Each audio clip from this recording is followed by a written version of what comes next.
Hello and good afternoon. I am filming today on the rest of our lecture, so this would be lecture number 2. And before we get started, I wanted to share with you some Canadian music from the 1940s. This is by a gentleman named Guy Lombardo, and I'm going to play a little snippet for you, kind of get us in the mood for our lecture. Hopefully you enjoy. Here we go, Guy Lombardo, Canadian singer.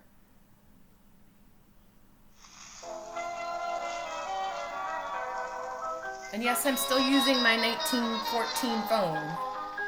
No judgment.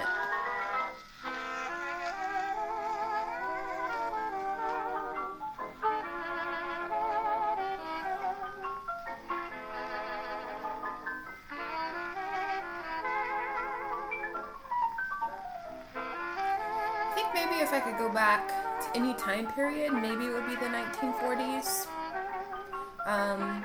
I enjoy the music and the culture of the 1940s.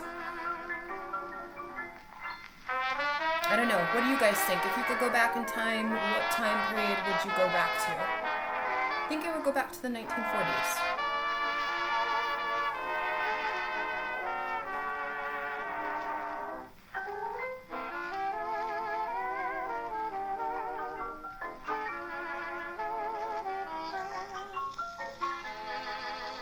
And that was Guy Lombardo.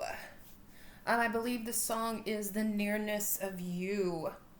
So we are going to start off today, and you are going to continue with the lecture from yesterday. So basically, you are going to write today's objective once again. Have your graphic organizer ready. I have a digital one for you uploaded from yesterday's lecture set. It's in a PowerPoint form. If you don't like that one, you can always create your own off of the one that we used in class. Today's objective, and please put today's date as well, is OWL will be able to understand and explain Canada's military role in the Second World War. We left off, we were talking about the roles, the various roles of the military and portions of the military within World War II, especially we talked about how we see the development of the Canadian military through time. They started out, incidentally, with very low numbers in the Army and the Navy, especially the Army, and then as the war progresses, the Canadians wish to prove themselves as part of World War II. We ended with the fact that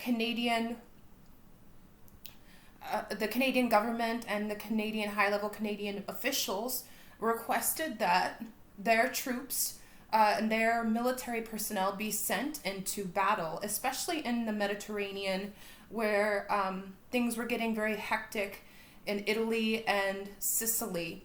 Well, I should say Sicily in particular, and on mainland Italy. Incidentally, what this is going to lead to is two things. Allied forces are going to grant the Canadian military their troops access to, and I don't know if that's quite the right language, but the Allied forces are going to say, okay, Canada, here's your time to prove yourself. We're going to give you access to the Mediterranean military campaigns. They're also, incidentally, the Canadian military is going to play a large role in the Dieppe raid, as well as D-Day, the Battle of Normandy. So the Dieppe raid is going to take place on the 19th of August, 1942.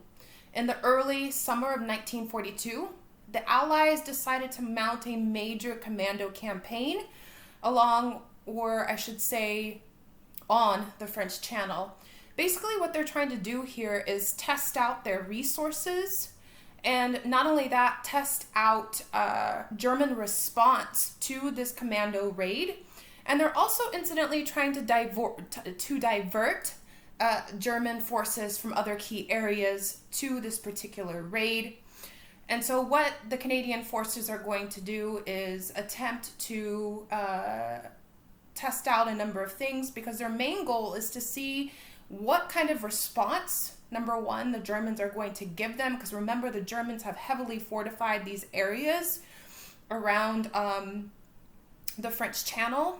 And in order to gain very important access and to get into Nazi Germany. They are planning Operation Overlord, which we've talked about before, and the Allied forces want to eventually do and complete Operation D-Day, but they want to see how it's going to kind of tentatively go. So they test it out here at the Dieppe raid with Canadian forces. The Canadian forces are going to amount to approximately 4,963 Canadian troops. British commandos are also going to be on the Dieppe raid, and they're going to amount to approximately 1,000. And there's going to be 50 U.S. Rangers accompanying this raid. The Dieppe was the first major engagement of the enemy by Canadian forces based in England. And the attack on Dieppe took place on the 19th of August, 1942, and the raid was supported by 8 Allied destroyers, the Royal Air Force, and the Royal Canadian Air Force. So the Allies with Canada planned to attack and capture the port of Dieppe and hold it for several hours and then withdraw. They're planning basically, it's kind of like an experiment. They're trying to see, incidentally, what this is going to look like in the future when they plan and implement Normandy. They want to see the response of the German troops. They want to see what landing, etc., looks like in these areas, and they're using Dieppe as sort of the vessel to do that. The troops, including the Canadian troops, were taken across the channel in 250 ships and then transferred to the landing craft, ready for a landing in the dark. Incidentally, this assault was unsuccessful for several reasons, and there's 6 that I'm going to give you. Number 1, the element of surprise was entirely lost. When some of the some of the troops on the landing craft shot early at German ships, which totally eliminated the element of surprise. Number 2, there was a poor choice of landing. There was not a whole lot of definitive research done on this landing point. And incidentally, there were cliffs, which gave defenders the advantage, and the beach was unsatisfactory for landing tanks. 3, the information on the German defenses in the area was out of date. 4, the bombing force was withdrawn because smoke screens hampered visibility. 5, heavier naval bombardment was needed because the accompanying destroyers were outgunned by the German land guns. And number 6, poor communications meant that the force commanders did not receive intelligence from the beaches as a result of the deaths of so many officers. Because this initial attempt is sort of a disaster, the amount of time that Canadian forces and Allied forces spend on the landing or in this landing operation at Dieppe is literally just hours. There was a whole lot that went wrong in this situation, and so as a matter of fact, they land for a few hours and then they withdraw. I mean, essentially that was part of the plan anyway, but because it goes so drastically wrong, it's my belief that they're withdrawing even earlier than planned. Of the 4,963 Canadians who embarked for the operation, only approximately 2,200 returned to bases in Britain.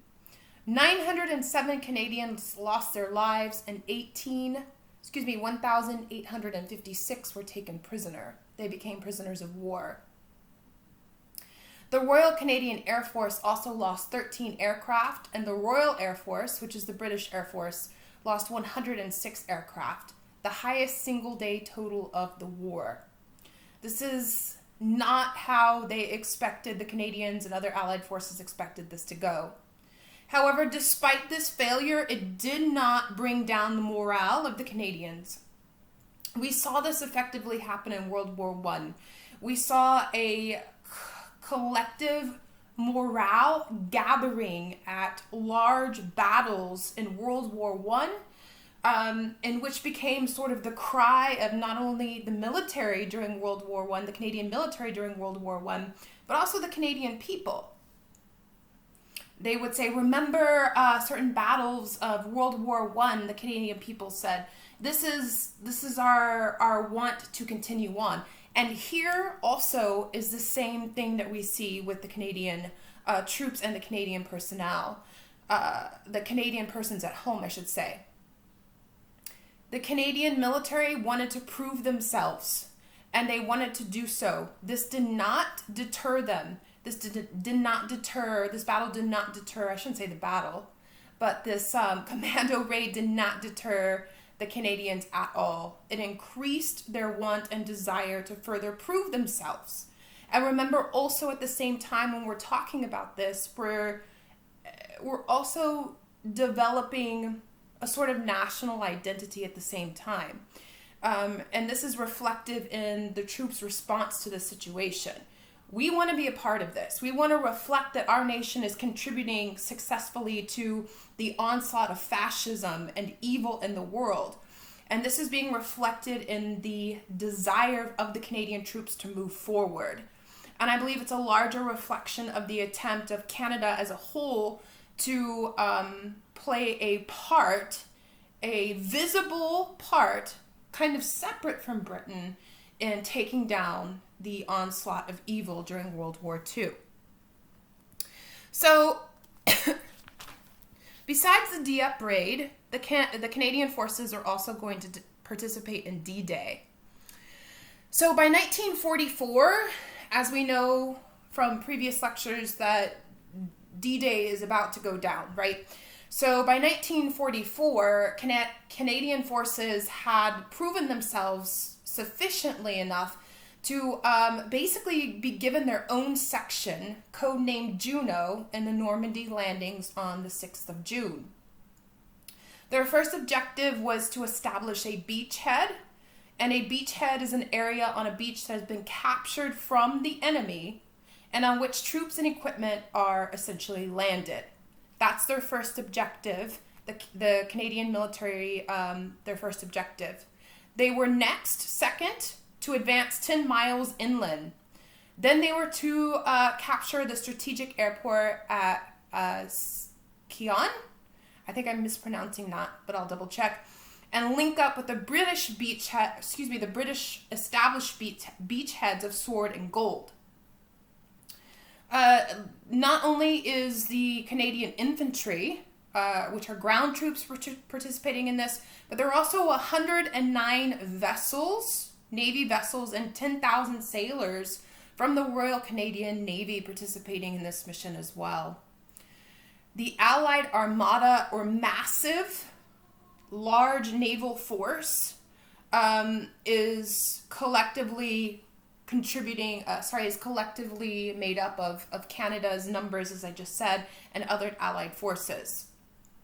So we have Canada participating in ground troops, Canada participating in Navy movements as part of the large Allied Armada, and the Royal Canadian Air Force is also playing an important role in bombing key targets before and during D-Day.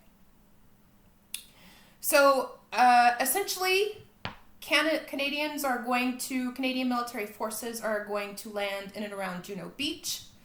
The Canadian forces, however, will encounter immediate problems when they do. And when they approach Juno Beach, they were supposed to land at low tide so that German defenses were to be exposed, but that didn't happen. Sometimes things don't go as planned when using strategy, and in this instance, they landed early, and consequently the defenses were partially hidden. The German defenses were partially hidden by the sea. As a result of this, and as a result of some other factors, many landing craft hit mines, which were hidden to prevent an invasion by the Germans. The mines were hidden by the Germans to prevent an invasion by Allied forces. And when the infantry, remember, made up of the Canadians, began to advance across the beach, the Germans retaliated with sustained machine gun fire. Despite this, by the end of D-Day, despite all of these things, the mines being there to prevent the craft from landing and causing major damages and loss of life, the fact that there was devastating machine gun fire, the Canadians were able to land some 14,000 troops. And mainly these troops are coming from the 3rd Canadian Infantry. And this is how the Canadians land and are going to try and take Juno Beach. So I'm going to quote very quickly a source from the text because I believe it's important, and then I'm going to end because I promise to keep this at around 15 minutes. So this is source B on page 115, quoted from the 6th Armies in Normandy. And it says, quote, "At the end of D-Day, Canadian forward elements stood deeper into France than any other division. The opposition the Canadians faced was stronger than that of any other beach save Omaha. That was an accomplishment in which the whole nation could take considerable pride." So once again, it's about building this sort of sense of nationalism, and the Canadians definitely wanted a part of that, and definitely wanted a piece of that, separate, I would argue, from Britain, in constructing sort of a national identity and participation in World War II. So I'm going to end it there, and we will continue on next week. I will be posting a very interesting archived recording from the 1940s that I would like you to perform OPVL on, and I will see you guys soon. Nessie says hello. She's still very sparkly. Bessie is somewhere on a mission with my kiddo. Have a great day.